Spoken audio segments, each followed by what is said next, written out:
chau. Indawo. Andika ndikotonzwa. Ngada akaberekwa ipapa.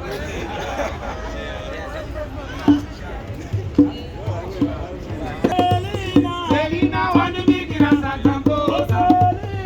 Selina wandibikira. Iwe.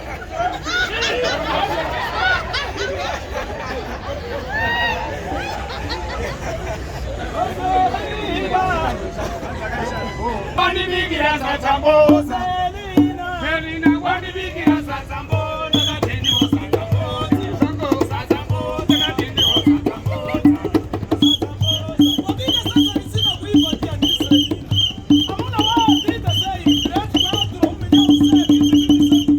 Tanzira ndakurura iki.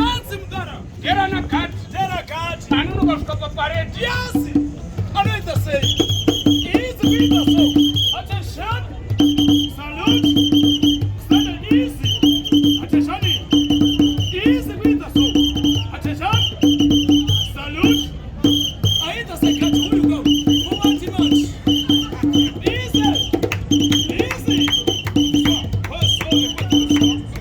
Apedza pareti. Apesa parede. Akuenda kumasasa nepassport. Atienda masasa ne passport. Remember gandi kana akanonoka kubasa chifamba nepassport. Yes.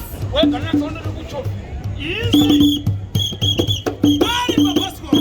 Atichapa passport ndani. Anotarisa mota. Watu kumarasa njinga. Umayangana gari moto. Rati na basi. Uchoma basi. Passport ndani.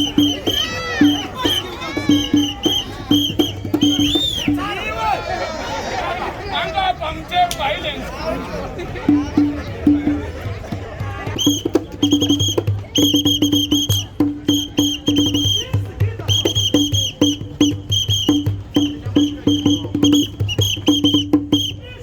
Iwe imbomira kani. Unozata muzigorinyano ndere. Iyo zikotika unganzona.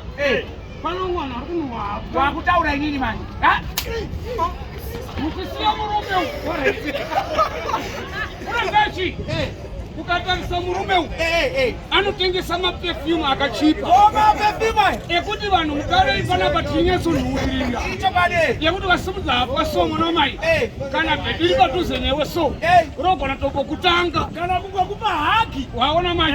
Saka anotengesera pamusoro apa. Hanzi nedhola rako unoona perfume yaunoda. $2 unoona perfume yaunoda. Varoriwana aripo futi.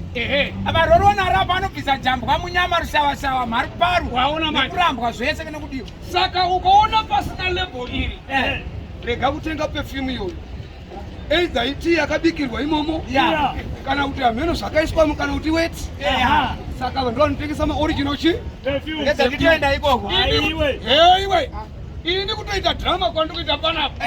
Dai ndachinhuhwa pandikusimudza kudai. Pane sanga dai vaenda. Icho bade. Handinoda kwa perfume yemukomana uyu. Ndiri pana. Iwe chenjera kutsika moto yedu iwe.